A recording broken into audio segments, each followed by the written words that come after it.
Olá, na aula de hoje vamos falar da NR7, Programa de Controle Médico de Saúde Ocupacional.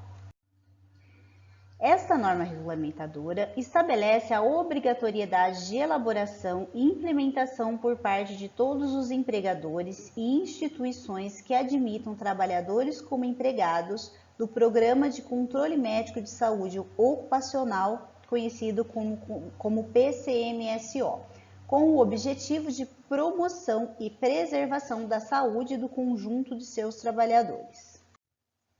O PCMSO é um programa que especifica procedimentos e condutas a serem adotadas pelas empresas em função dos riscos aos quais os empregados se expõem no ambiente de trabalho.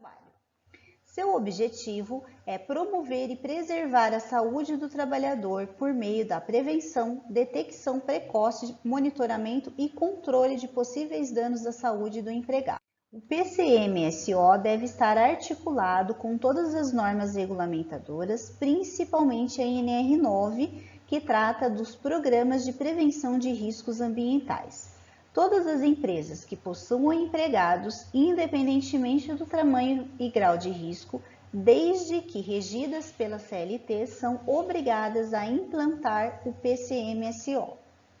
O PCMSO deverá considerar as questões incidentes sobre o indivíduo e a coletividade de trabalhadores, privilegiando o instrumental clínico epidemiológico na abordagem da relação entre sua saúde e o trabalho. Das responsabilidades do empregador. O empregador ele deve garantir a elaboração e a efetiva implementação do PCMSO, bem como zelar pela sua eficácia. Custear sem ônus para os empregados todos os procedimentos relacionados ao PCMSO.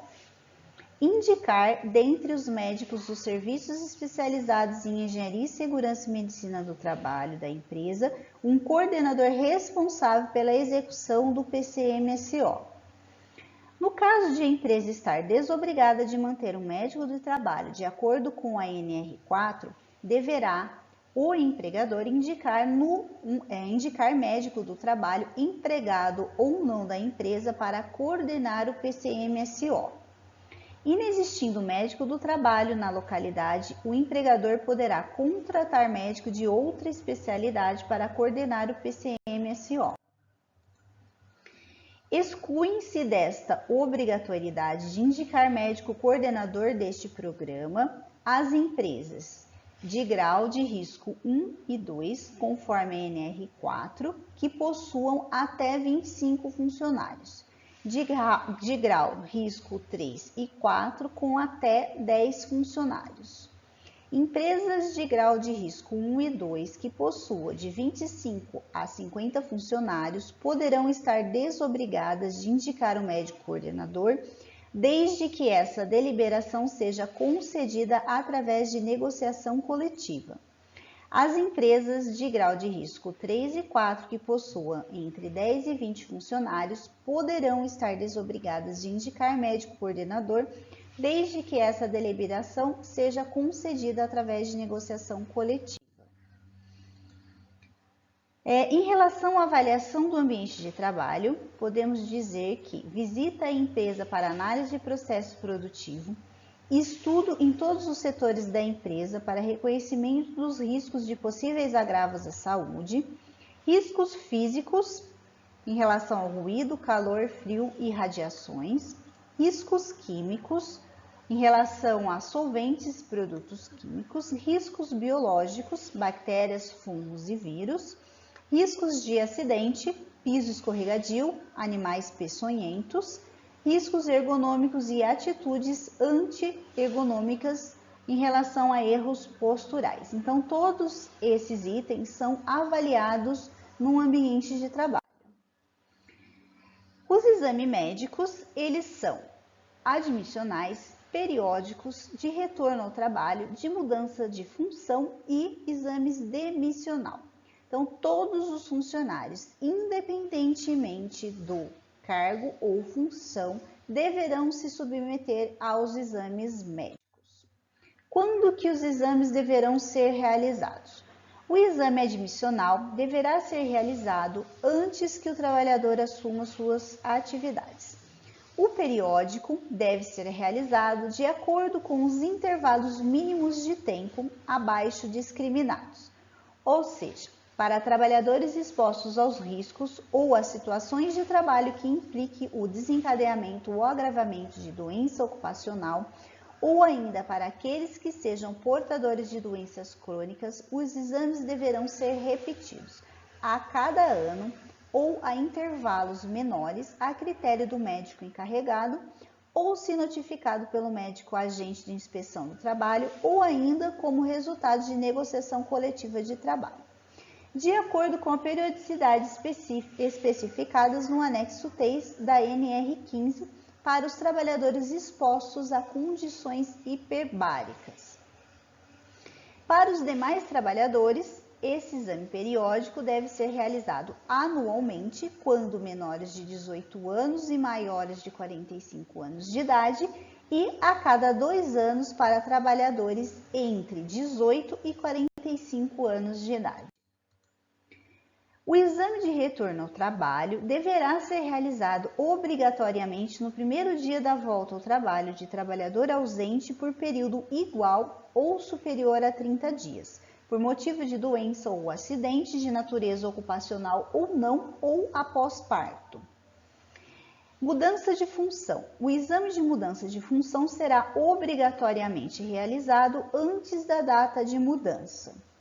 E o exame demissional será obrigatoriamente realizado até a data da homologação, desde que o último exame médico ocupacional tenha sido realizado há mais de 135 dias para as empresas de grau de risco 1 e 2, segundo o quadro 1 da NR4, e 90 dias para as empresas de grau de risco 3 e 4, segundo também o quadro 1 da NR4. O ASO, que é o atestado médico ocupacional, deverá ser entregue em 2 vias, uma para o trabalhador e outra para a empresa, e deve conter a identificação, riscos ocupacionais específicos, procedimentos médicos realizados, aptidão para o trabalho, nome do examinador e nome também do coordenador. Em relação aos dados e tempo de arquivamento, podemos dizer que o prontuário médico é de responsabilidade do coordenador e ele deve ser mantido arquivado por 20 anos. Informações de sigilo garantido, de acordo com o Código de Ética Médica. E esses dados, eles geram um relatório anual que devem ser apreciados pela CIPA, que é a Companhia Interna de Prevenção de Acidentes da empresa, e possibilita ao coordenador um plano de trabalho para o próximo ano.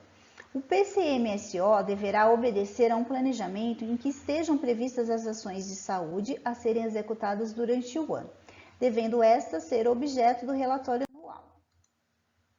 O relatório anual ele deverá discriminar por setores da empresa o número e a natureza dos exames médicos, incluindo avaliações clínicas e exames complementares, estatísticas de resultados considerados anormais, assim como o planejamento para o próximo ano, tomando como base o modelo proposto no quadro 3 desta NR. O relatório anual deverá ser apresentado e discutido na CIPA, quando existente na empresa, de acordo com a NR5, sendo sua cópia anexada ao livro de atas daquela comissão.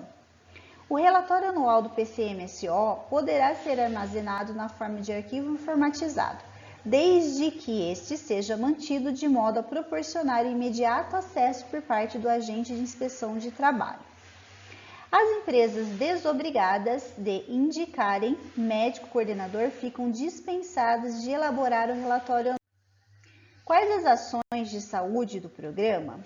São as ações decorrentes dos levantamentos epidemiológicos realizados pelo relatório anual, palestras de alcoolismo, tabagismo, hipertensão, diabetes, DST, doenças oculares, entre outras.